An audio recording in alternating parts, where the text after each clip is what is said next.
नमस्कार, जन Bharat TV network news channel में आप सभी दर्शकों का स्वागत है। लोगों ने लोटा ही उल्टा रखा था। दिल्ली वालों के लिए क्या बोल गए बीजेपी अध्यक्ष जेपी नड्डा।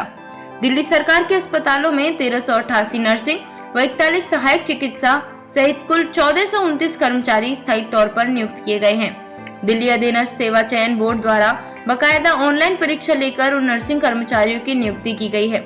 रविवार को विज्ञान भवन में आयोजित कार्यक्रम में केंद्रीय स्वास्थ्य मंत्री ने उन कर्मचारियों को नियुक्ति पत्र वितरित करने के बाद कहा कि हम दिल्ली के लोगों की प्यास बुझाने के लिए तैयार थे, लेकिन दिल्ली ने लोटा ही उल्टा रखा था।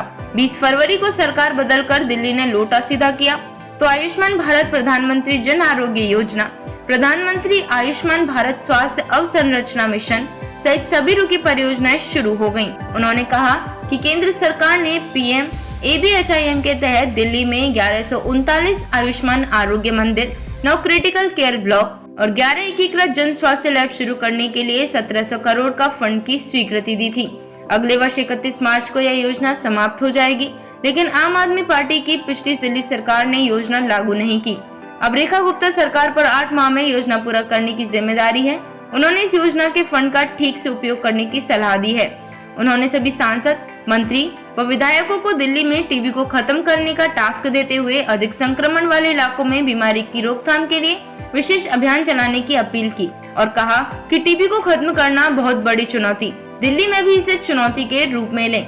विश्व स्वास्थ्य संगठन की एक रिपोर्ट के अनुसार वर्ष 2015 की तुलना में भारत में टीबी के मामले 17.50% कम हुए हैं, जबकि वैश्विक स्तर पर 8.3% की गिरावट आई है। देश में 5 वर्ष तक के बच्चों व नवजात शिशुओं की मृत्यु दर भी क्रमशः 42% व 40% कम हुई है। वैश्विक स्तर पर गिरावट क्रमशः 14% व 11% है। 15 वर्ष के बाद दिल्ली सरकार के अस्पतालों में स्थायी नर्सिंग कर्मचारियों की नियुक्ति हुई है। दिल्ली में मरीजों का दबाव अधिक होता है, लेकिन पिछली सरकार स्वास्थ्य सुविधाओं के प्रति उदासीन रही। उन्होंने दिल्ली में भी आयुष्मान आरोग्य मंदिरों में 30 वर्ष और उससे अधिक उम्र के लोगों के हाइपरटेंशन व डायबिटीज की स्क्रीनिंग शुरू करने का निर्देश दिया, ताकि हाइपरटेंशन व डायबिटीज के कारण होने वाले हृदय रोग सहित अन्य बीमारियों की रोकथाम हो सके। मुख्यमंत्री रेखा गुप्ता ने कहा कि पिछली सरकार विश्व स्तरीय स्वास्थ्य सुविधाओं का दावा कर 32 स्वास्थ्य सुविधाएं छोड़कर गई है। अस्पताल, डॉक्टरों, कर्मचारियों व दवाओं की कमी से अस्पताल जूझ रहे हैं। दवाओं की खरीद व 22 अस्पतालों के निर्माण में घोटाले हुए। सिर्फ 6 अस्पतालों में MRI, 12 अस्पतालों में CT स्कैन की सुविधा थी। अब ये कमियां दूर की जा रही हैं। इलाज की कमी से किसी मरीज की जान नहीं जाने दी जाएगी।